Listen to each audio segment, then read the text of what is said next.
श्री स्वामी समर्थ. जय जय स्वामी समर्थ. तुम्हा सर्वांचं पुन्हा एकदा अगदी मनापासून आपल्या या नवीन व्हिडिओमध्ये मी स्वागत करते. आता उद्यापासून पौष महिना हा सुरू होणार आहे आणि पौष महिन्यामध्ये सूर्यदेवांची उपासना करणं अत्यंत महत्त्वपूर्ण आणि फलदायी मानलं गेलं आहे. त्यातल्या त्यात पौष महिन्यातल्या प्रत्येक रविवारी सूर्यनारायणाचं व्रत हे केलं जात असतं आणि पौष महिन्यामध्ये रविवारी हे सूर्यनारायणाचं व्रत केल्यामुळे आपल्याला आरोग्य, तेज, धनलाभ, यश, कीर्ती प्राप्त होत असते. तसंच आपलं संकट निवारण आणि पितृदोषापासून आपली मुक्ती होते. पौष महिन्यालाच पोषणाचा महिना असं सुद्धा म्हटलं जातं. या महिन्यात सूर्यदेवांची उपासना केल्याने आपल्या शरीराला ऊर्जा मिळते आणि तसंच आपल्याला व्हिटॅमिन डी हे सुद्धा मिळत असतं असं म्हटलं जातं.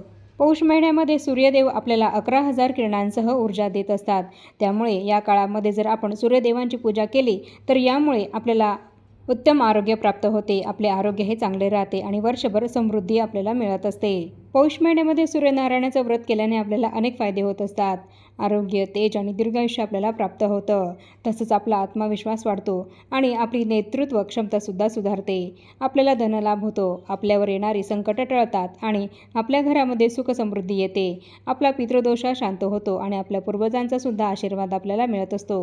आणि त्याचप्रमाणे आपली पॉझिटिव्ह एनर्जीही वाढते आणि आपल्या आजूबाजूला असलेली सर्व निगेटिव्ह एनर्जीही यामुळे दूर होते. संपूर्ण पौष महिना हा सूर्यदेवांच्या उपासनेचा महिना म्हणून ओळखला जातो आणि याच महिन्यामध्ये सूर्यदेवांचं उत्तरायण हे सुरू होतं आणि मकर संक्रांत हा सणसुद्धा याच पौष महिन्यामध्ये येत असतो.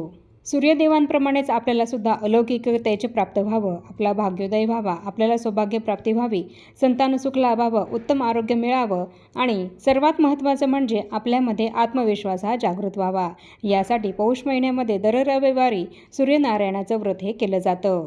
तर आपल्या आजच्या या व्हिडिओमध्ये आपण हीच संपूर्ण महत्त्वाची माहिती बघणार आहोत की पौष महिन्यातील दर रविवारी सूर्यनारायण हे व्रत कसं करावं, कोणी करावं आणि या व्रताचा उपवास कसा करावा, पूजा कधी आणि कशी करावी आणि सूर्यदेवांना अर्घ्य देताना ते आपल्याला कसे द्यायचे आहे याबद्दलची संपूर्ण महत्त्वाची माहिती मी तुम्हाला आपल्या आजच्या या व्हिडिओमध्ये सांगणार आहे. आणि म्हणून ही महत्त्वाची माहिती जाणून घेण्यासाठी तुम्ही हा व्हिडिओ कुठेही स्किप न करता शेवटपर्यंत नक्की बघा.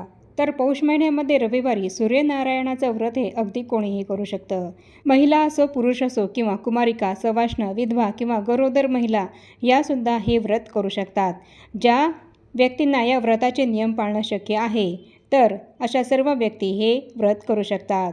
रविवारी सूर्यदेवांची विशेष कृपा मिळत असते आणि म्हणूनच या दिवशी उपवास केला जातो आणि सूर्यदेवांची पूजा केली जाते.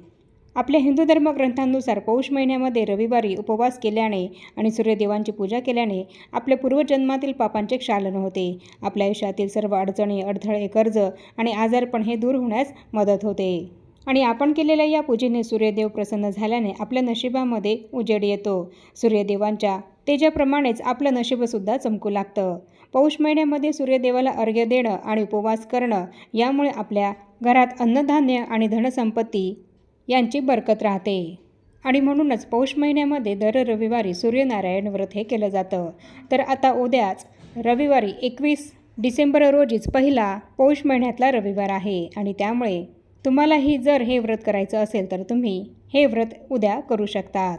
आणि हे व्रत करण्यासाठी उद्या तुम्हाला सूर्योदयाच्या किमान 2 तास आधी उठणं आवश्यक आहे, म्हणजे जेणेकरून तुमचं नित्यकर्म आटपून तुमचं स्नानही झालेलं असेल. कारण या दिवशी सूर्योदयानंतर केस विंचरायचे नसतात. त्यामुळे सूर्य उगवण्याआधीच लवकर उठून तुमचे स्नानादी नित्यकर्म आटपून तुम्हाला तुमचे केस हे विंचरून घ्यायचे आहेत आणि त्यासाठीच तुम्हाला सूर्योदय होण्याआधी लवकर उठायचं आहे. आणि यानंतर सूर्य उगवल्यानंतर तांब्याच्या भांड्यामध्ये पाणी घ्यायचं आहे आणि त्यामध्ये हळद, कुंकू, फुलं, अक्षदा, पांढरे तीळ आणि गूळ इत्यादी वस्तू तुम्हाला त्या पाण्यामध्ये टाकायच्या आहेत आणि या पाण्याने तुम्हाला सर्वात आधी सूर्यदेवांना अर्घ्य द्यायचं आहे. आणि सूर्यदेवांना अर्घ्य देताना तुम्ही सूर्यदेवांच्या मंत्रांचा जप करायचा आहे. मग यामध्ये तुम्ही ओम घृणी सूर्याय नमः किंवा ओम सूर्याय नमः या मंत्राचा जप करायचा आहे. सूर्यदेवांना अर्घ्य देताना हे मंत्र तुम्ही म्हणायचे आहेत आणि हे मंत्र तुम्ही 11 वेळा, 21 वेळा, 51 वेळा किंवा 108 वेळा म्हणू शकतात. आणि अशा पद्धतीने सूर्यदेवांना अर्घ्य देऊन झाल्यानंतर तुम्ही स्वतःभोवती 3 प्रदक्षिणा घालायच्या आहेत आणि यानंतर तुळशी मातेची पूजा आपल्याला करायची आहे. पण रविवारी म्हणजे उद्या आपल्याला तुळशी मातेला पाणीही अर्पण करायचं नाही आहे आणि तुळशीला स्पर्शसुद्धा करायचं नाही आहे. कारण रविवारी तुळशीला पाणीसुद्धा अर्पण केलं जात नाही आणि स्पर्शसुद्धा केला जात नाही. त्यामुळे तुळशीला स्पर्श न करता तिच्या मुळाशी आपल्याला 1 चमचा गाईचं दूध आणि चिमूटभर हळदी अर्पण करायची आहे. आणि दुरूनच तुळशी मातेची हळद, कुंकू, अक्षता, फुलं अर्पण करून आपल्याला पूजा करायची आहे. आणि यानंतर तुळशीजवळ तुपाचा किंवा तेलाचा दिवा हा लावायचा आहे. आणि तुळशीला धूपदीप ओवाळून ओम नमो भगवते वासुदेवाय हा मंत्र म्हणायचा आहे. आणि त्यानंतर तुळशी मातेला मनोभावे नमस्कार करायचा आहे. आणि तुळशी मातेची पूजा करत असताना महिलांनी स्वतःला सुद्धा हळदी कुंकू लावायचं आहे. आणि या दिवशी तुळशीला वाण म्हणून तीळ, गाजर, बोरं, गूळ, ऊस हे अर्पण करायचं आहे. आणि या सर्व वस्तू जर तुमच्याकडे नसतील तर तुम्ही फक्त तीळ आणि गुळ वाहिलात तरीसुद्धा चालेल. आणि अशी तुळशी मातेची पूजा करून झाल्यानंतर तिला वाण अर्पण केल्यानंतर तिच्या भोवती प्रदक्षिणा घालायची आहे. आणि प्रदक्षिणा घालायला जर तुम्हाला जागा नसेल तर तुम्ही स्वतःभोवती 1 प्रदक्षिणा घातली तरीसुद्धा चालेल. आणि यानंतर पुन्हा तुळशी मातेला मनोभावे नमस्कार करायचा आहे. आणि यानंतर सूर्यनारायण व्रताची साधी सोपी पूजा ही आपल्याला मांडायची आहे. ही पूजा तुम्ही गॅलरीत, गच्चीवर किंवा घरात कुठेही करू शकतात. शक्यतोवर ही पूजा सूर्याच्या कोवळ्या किरणांमध्येच करावी. या पूजेवर सूर्यदेवांची किरणं पडतील अशाच ठिकाणी आपल्याला या पूजेची मांडणी करायची आहे. सूर्यदेवांची किरणं त्या पूजेवर पडली पाहिजे असं म्हटलं जातं. पण तुम्हाला असं शक्य नसेल तर तुम्ही ही पूजा घरामध्ये केली तरीसुद्धा चालेल. शेवटी भक्तिभाव महत्त्वाचा आहे. आणि या पूजेला बसताना आपलं तोंड हे पूर्वेला असलं पाहिजे. या पूजेची मांडणी करण्यासाठी आपल्याला एका पाटावर लाल कलरचं कापड अंथरायचं आहे. आणि त्या कापडावर रांगोळीने सूर्यनारायण हे काढायचे आहेत. सूर्यदेवांच्या डाव्या बाजूला गोपद्म म्हणजेच गाईची पावलं काढायची आहेत. मग तुम्ही ही गोपद्म रांगोळीच्या साच्याने काढलीत तरीसुद्धा चालेल. किंवा तुमच्याकडे गोपद्माच्या रांगोळीचा साचा नसेल तर मग तुम्ही हाताने 4 पावलं, गाईची 4 पावलं काढलीत तरीसुद्धा चालतील. आणि यानंतर सूर्यदेवांच्या उजव्या बाजूला 2 राणूबाई काढायच्या आहेत. इथे स्क्रीनवर तुम्हाला फोटोमध्ये दिसतच असेल तर त्याप्रमाणे रांगोळी आपल्याला काढायची आहे. या पूजेची मांडणी आपल्याला करायची आहे. आणि तसंच या पाटावर जागा असेल तर तुम्ही चंद्राची आकृतीसुद्धा काढू शकतात. आणि यानंतर या पाटावर आपल्याला विड्याच्या जोड पानांवर सुपारी ठेवून तिला गणपती स्वरूप मानून तिची स्थापना करायची आहे.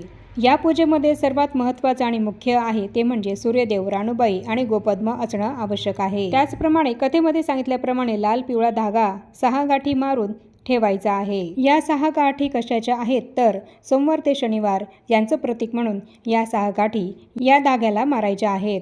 त्याचप्रमाणे आपल्याला या पाटावर पानाचा विडा ठेवायचा आहे. आणि नैवेद्यासाठी गूळ खोबऱ्याची वाटी ठेवायची आहे. आणि तसंच डाळ तांदळाची खिचडी याचा नैवेद्य दाखवायचा आहे. त्याचप्रमाणे तिळगुळाचा नैवेद्यसुद्धा दाखवायचा आहे. आणि या पूजेमध्ये करडईचं फूल अर्पण करणं अत्यंत महत्त्वाचं मानलं जातं. म्हणून तुम्ही करडईचं फूल तुमच्याकडे असेल तर ते सूर्यदेवांना अर्पण करा. आणि नसेल तर ऋतुमानानुसार तुमच्याकडे जे फूल असेल तर ते तुम्ही फूल सूर्यदेवांना अर्पण केलं तरीसुद्धा चालेल. त्याचप्रमाणे या दिवशी लाल फुलांनी सूर्यदेवांची पूजा केली जाते. आणि म्हणून तुमच्याकडे लाल कलरचं फूल असेल तर ते सुद्धा तुम्ही अवश्य सूर्यदेवांना अर्पण करा. तर याप्रमाणे ही सर्व पूजेची मांडणी करून घ्यायची आहे आणि पूजासुद्धा करून घ्यायची आहे. आणि या व्रताचा उपवास करताना आपल्याला दिवसभर फलाहार करायचा आहे. या व्रतामध्ये मीठ, तेल, मिरची, आलं इत्यादी पदार्थांचं सेवन करणं वर्ज्य आहे. त्यामुळे आपल्याला दिवसभर फक्त फलाहार करायचा आहे आणि दिवसा झोपायचं सुद्धा नाही. या व्रताचा उपवास करताना मीठ हे खाल्लं जात नाही. त्यामुळे आपल्याला दिवसभर फळं खायची आहेत. दिवसा झोपणं टाळायचं आहे. ब्रह्मचर्याचं पालन आपल्याला करायचं आहे. तर हे नियम आपल्याला या व्रतामध्ये पाळायचे आहेत. आणि मांसाहार हा सुद्धा आपल्या घरामध्ये आपल्याला टाळायचा आहे. जर समजा तुम्ही हे व्रत करत आहात आणि एखाद्या रविवारी जर तुम्हाला मासिक धर्म आला आणि जर कधी एखाद्या रविवारी तुम्हाला बाहेरगावी जावं लागलं तर मग तुम्ही अशा परिस्थितीमध्ये फक्त उपवास केला तरीसुद्धा चालेल. पूजा करणं तुम्हाला शक्य नसेल तर मग तुम्ही फक्त उपवास करायचा आहे. आणि असा एखादा रविवार जरी गेला तरी तुम्हाला अतिरिक्त रविवार धरण्याची काहीच गरज नाही. आणि या व्रताचा उपवास हा सूर्यास्ताआधीच आपल्याला सोडायचा आहे. संध्याकाळी या व्रताची कथा वाचायची आहे किंवा ऐकायची आहे. आणि तसंच ही कथा वाचून इतर कोणाला तरी सांगायची सुद्धा आहे. कोणालाच सांगता येत नसेल तर सूर्यदेवांनाच 5 शब्दांची कथा सांगायची आहे. आणि अशी ही सर्व पूजा करून झाल्यानंतर आपल्याला ती रविवारी दिवसभर रात्रभर तशीच राहू द्यायची आहे आणि सोमवारी सकाळी उचलायची आहे. या पूजेमध्ये जो नैवेद्य आपण ठेवलेला आहे तर तो नैवेद्य प्रसाद म्हणून आपण खायचा आहे. शेवटच्या रविवारी तिळाचे पदार्थ, खिचडी इत्यादी पदार्थांचं दान करून याचं उद्यापन करायचं आहे. आणि तसंच आदित्य हृदय स्तोत्र आणि सूर्यकवच हे पठण करायचं आहे. आणि दिवसभर जो तुम्हाला सूर्यदेवांचा मंत्र येत असेल तर त्या मंत्राचं नामस्मरण तुम्हाला करायचं आहे। या दिवशी तिखट, मीठ, तेलकट, खारट पदार्थ खाणं टाळावं। काही ठिकाणी त्यांच्या परंपरेनुसार रविवारी तीळ भात किंवा तिळाची खिचडी बनवून प्रथम सूर्यदेवांना नैवेद्य दाखवला जातो आणि त्यानंतर तोच नैवेद्य प्रसाद म्हणून सेवनसुद्धा केला जातो। फक्त हा उपवास सोडताना तो आपल्याला सूर्यास्ताच्या आधीच सोडायचा आहे। तर अशा पद्धतीने आपल्याला पौष महिन्यातील प्रत्येक रविवारी सूर्यनारायण व्रत हे करायचं आहे। तर याप्रमाणे या व्हिडिओमध्ये मी तुम्हाला सूर्यनारायण हे व्रत आपल्याला कसं करायचं आहे याबद्दलची संपूर्ण माहिती सांगितली आहे। आणि आता या छोट्याशा माहितीसह आपण आपला आजचा हा व्हिडिओ इथेच थांबवूया। चॅनलवर जर तुम्ही पहिल्यांदाच आला असाल तर चॅनलला जरूर सबस्क्राईब करा आणि या व्हिडिओला जास्तीत जास्त लाईक आणि शेअरसुद्धा नक्की करा। आणि भेटूया पुन्हा अशाच नवीन एका माहितीपूर्ण आणि महत्त्वपूर्ण व्हिडिओसोबत। तोपर्यंत सर्वांना श्री स्वामी समर्थ।